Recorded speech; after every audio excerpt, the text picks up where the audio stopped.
Hi guys, welcome to my channel. Today's video is gonna be unsa na ko ang pag-start na ko og online work. Start na ko as a virtual assistant. Bali mo jud nga ingon nila lisod jud ang virtual assistant. It will take time, resources, dapat kanang na-educate experience skills, and I actually started when I was 25, I guess. 25 or 26.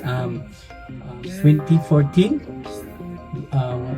first na ko job after na ko, actually wala ko graduate, kanang drop out ko, and then katong gi-OJT-han na ko nga as secretary sa driving school. I quit the job, and during that time naglisod jud mi ato ning naglisod jud nga kanang wandi itra kay kaya naging wala na natrug pa kayo sa mga binaw namatay man akong amahan.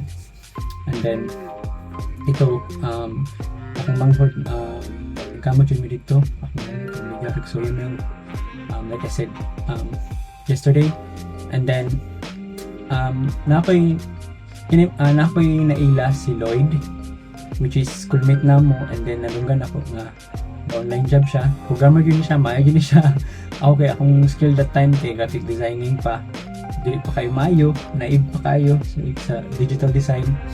And then, i-chat ako si Lloyd. Actually, did me kailani kay lumunong mo just kilahan ko dahil mo siya mo 1 year. So, ni prank ka jud ko niya, yung Lloyd ka nang aki work dara.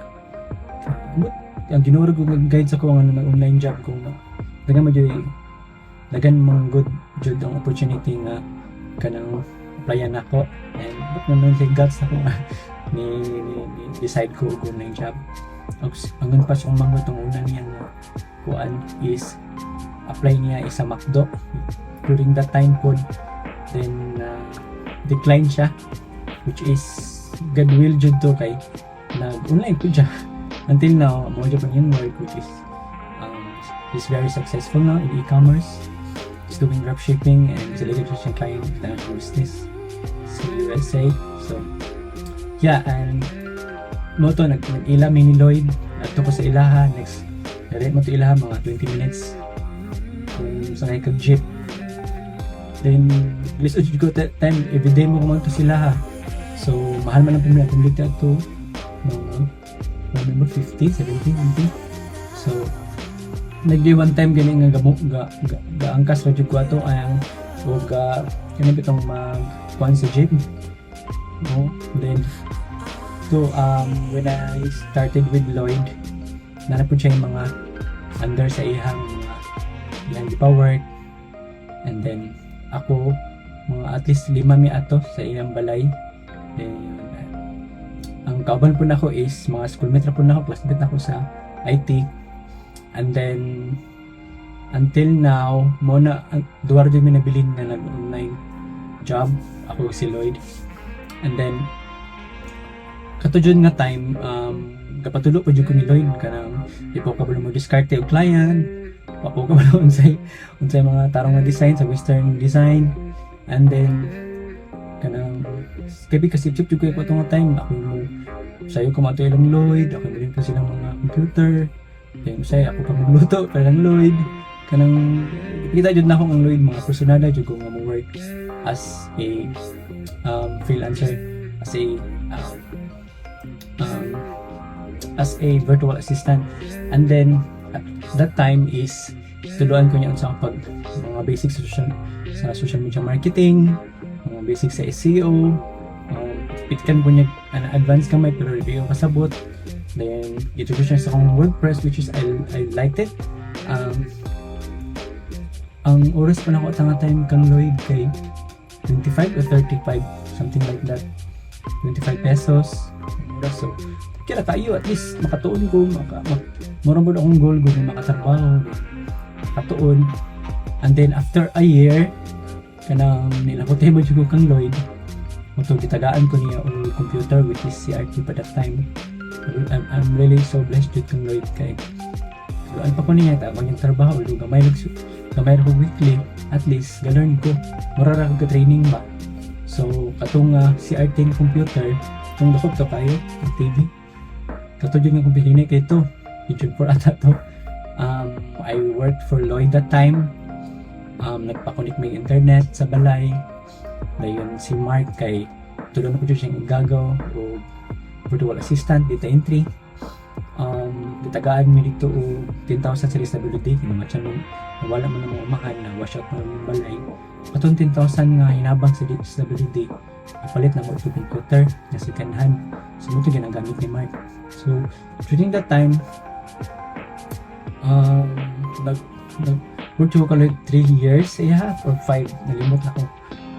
During that time na yun kasi itagaan ko niya lagyan siyang this that time upload na karon kasi basahon na ko yung mga send emails yung client emails studihan nyo lang kung saan ito diskarte sa client kung sa imong kuan kung sa imong mga reply imong mga cover letter soon day guys mo magbuat mo ko website isend ako ang link na ganito itong mga cover letter na akong ginagamit karon ano ito sa una karon effective yung kayo kung gayon dito sa client ba wala pa yung GPT that time so yung gabuhat and then tune up din mo na so subscribe sa channel kayo makatag yung mga resources sa inyo guys and then after 3 years I created my own ODIS so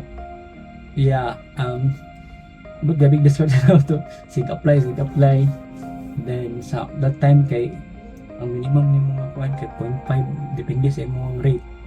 So I started with a $0.5 per hour. That's 25 pesos Japan. From any countries, nakatry ko Singapore, USA, Canada, tried Germany, and England, Australia. Later on ako nakakuha Australia, which is the best ang Australia did one of the best na client kay but patay mo na kung client dili ako dili bitaw sa barista karon and then after that time sa 2017 I started working on ODIS, social media marketing, graphic design, pitik-pitik kami ng SEO, na website, bought a website which is very naive that time.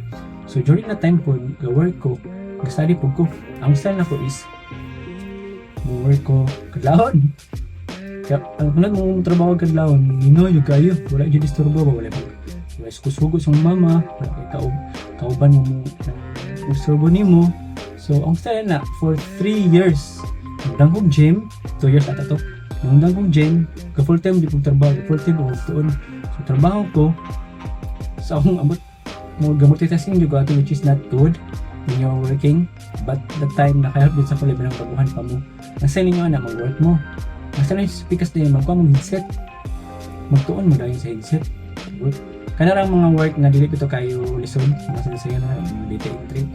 Ang style nyo na is design man lang anong kuha mong headset sa pikas din na cellphone ba or laptop or notebook.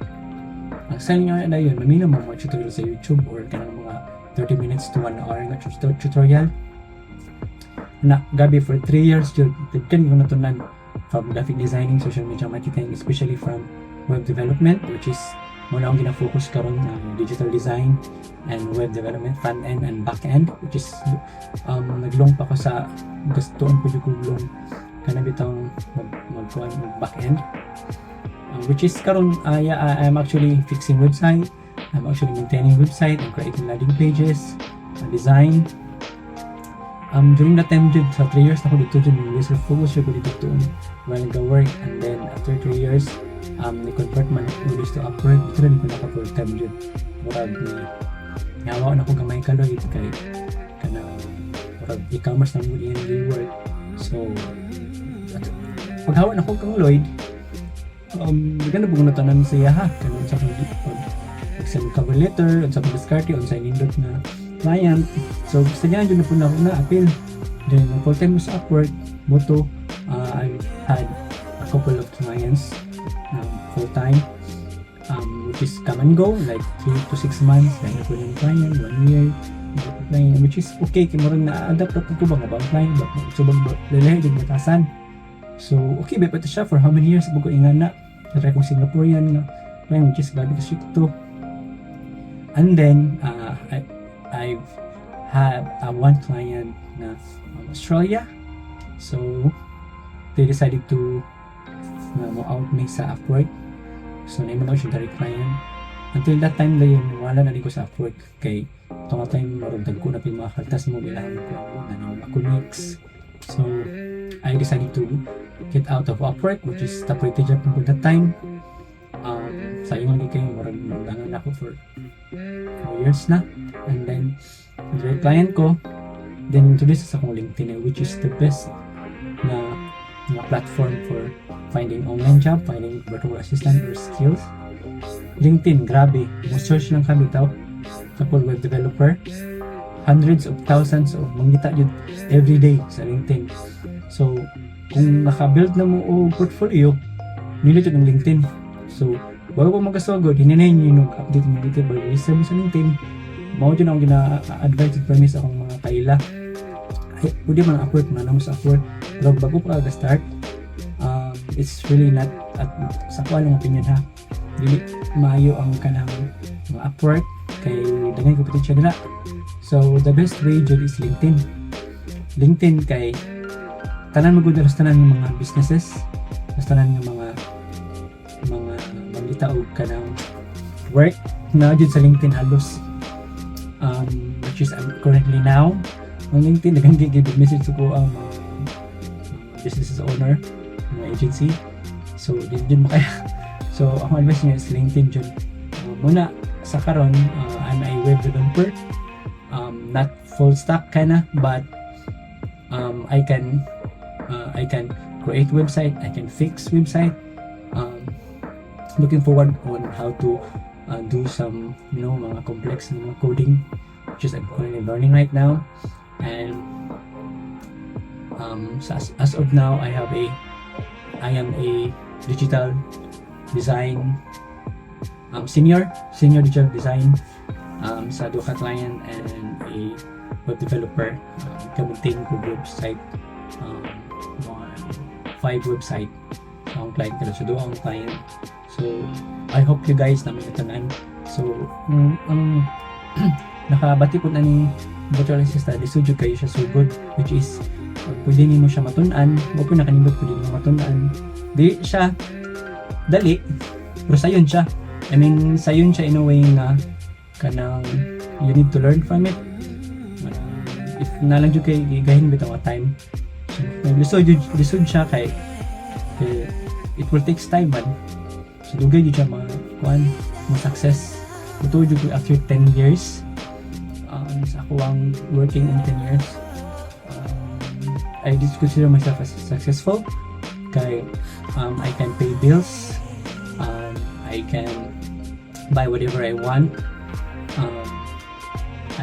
I'm also kanang bitong kanang kabalo na ko unsa pud diskarte kuan kunin mo client, kabalo na ko unsa pud diskarte.